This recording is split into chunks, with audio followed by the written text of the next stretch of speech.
Okay, welcome back to the channel, collectors. So this is a new video segment which I'm gonna be calling Learning from the Masters.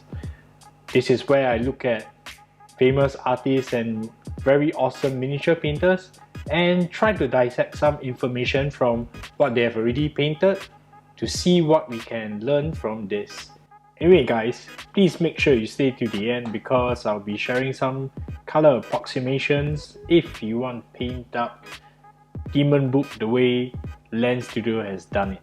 So right here we have Demon Book from Black Sun Miniatures painted by Lan Studio.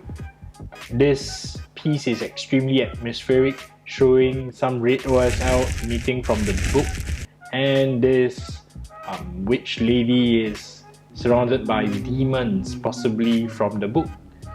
Overall, I really like to bring attention to how the central focus is on the lady and how desaturated the rest of the demons are. But I think fundamentally what we can learn from this miniature and this painting would be the absolutely amazing control of values. So on the right hand side, what you can see here is that I have desaturated the photograph which was the box art for Demon Book. So how you can do that on Photoshop is basically what you do is you just go for hue saturation and just turn the saturation down. You can turn this image into the value sketch right here. Just since we are right here, what I want to do is I want to see what kind of colors are being used in this paint job by Lan Studio. And overall, once you saturate, you can really tell that the skin is primarily some sort of magenta violet color base right here. So just pulling colors for the skin here.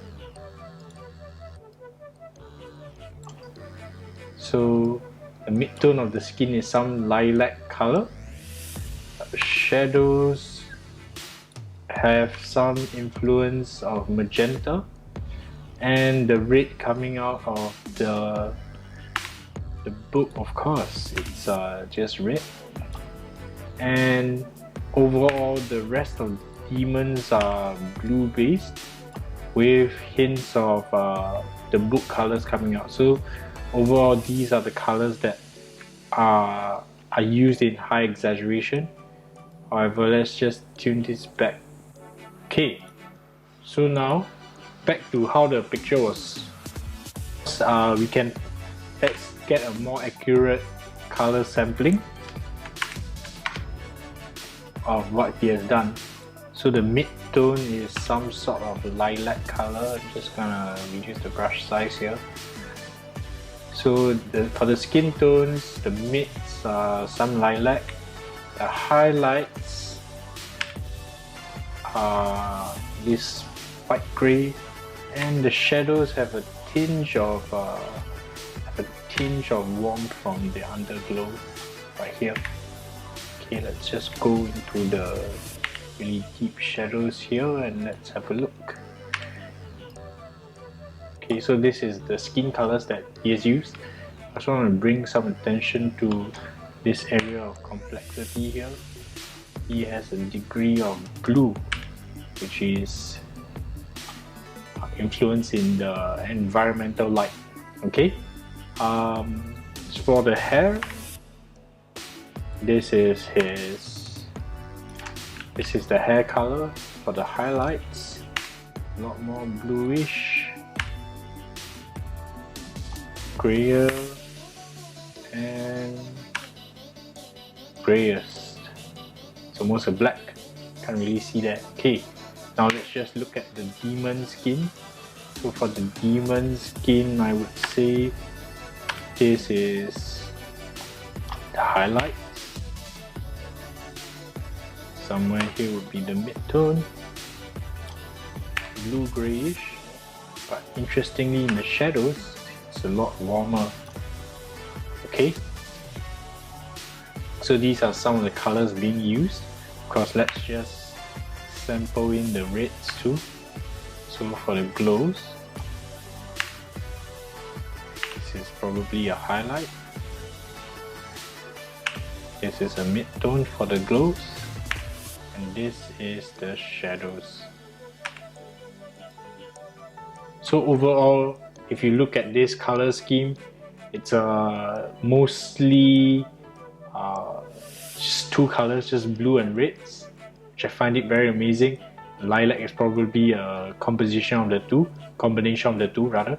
And yeah, these are the colors. But what I really learned from this composition would be the values. And I'm just going to take your attention right here, and I'm going to show you why the values are really interesting. So for this piece, you would think that the highlights, the highest value, of course, is in the middle of this lady right here. Okay, so just off my mind, I would say that the highest highlight value would be this area. Okay, let's just get the brushes set first. Okay, that's the brush set. Okay, so I would say the highest value would probably come from the forehead right here. Okay, then I would say that the next value would be the cheeks. So you can see there's a very slight value change right here. I would say that the shine on the breast would be a high value too. So let's just have a sample and let's actually have a look and compare. As you can see, Lan has really controlled the highlights really well, and there are really subtle changes even in between these areas of higher highlights, even though they look the same. But this is the most shocking.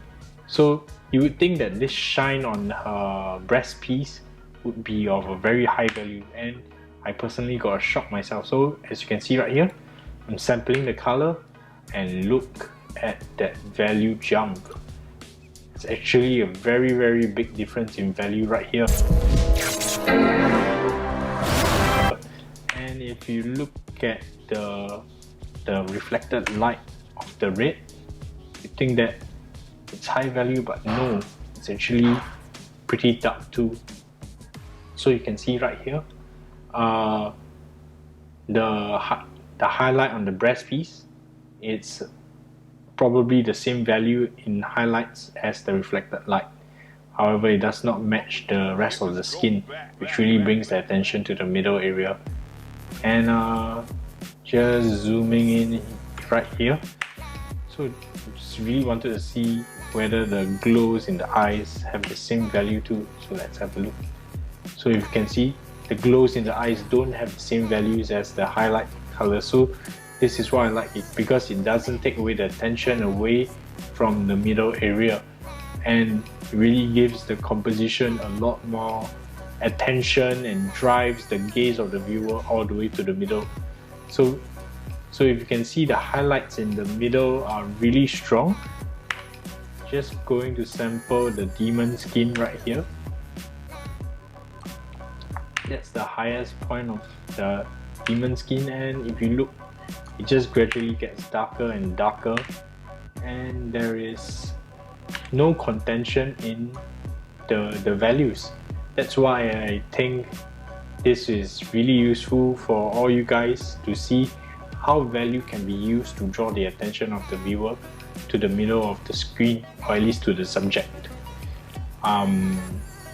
Colors wise, I would think that the colors I would recommend, if you want to follow this, Vallejo watercolor ivory. This is some kind of lilac. I think GW has that, Slanesh grey or something like that. This is derivative. It looks like I don't know, Vallejo watercolor rose red or something like that, but darkened down.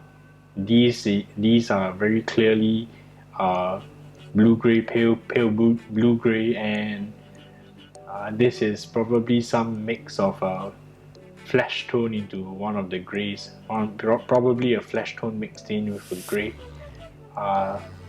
This is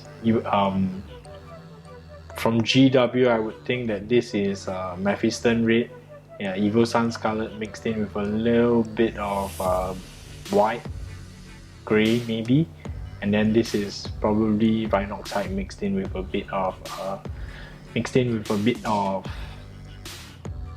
Mephiston Red.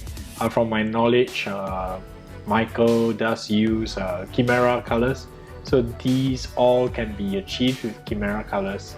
So in summary, what I can say is that values are really important. Learning from the masters, I would say that always control your values properly. Have the key subject be of the highest contrast, because if we talk about contrast, you can look at how deep the shadows actually get here. Let me just make sure that these are the deepest shadows that I can find. Okay. The areas of high contrast actually attract the viewer. Learning from the masters, I would say that other than value, color temperature also plays a part. If you look at the surrounding, it's very cool, but then in the central areas, it's a lot more warm. I think the only area where you will see any warmer colors would be here, which is the gold.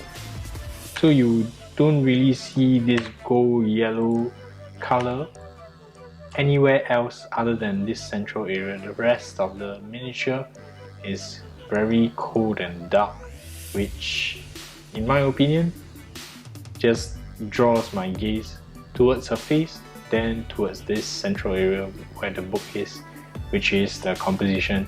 So I hope you found this video useful, and I hope you found my analysis accurate. Did I miss out something? If you thought that I missed out anything, do let me know in the comments below, and I hope to share more of these videos with all you guys so that we can learn from the masters. Alright, this is Kenneth, and I hope to see you in the next video.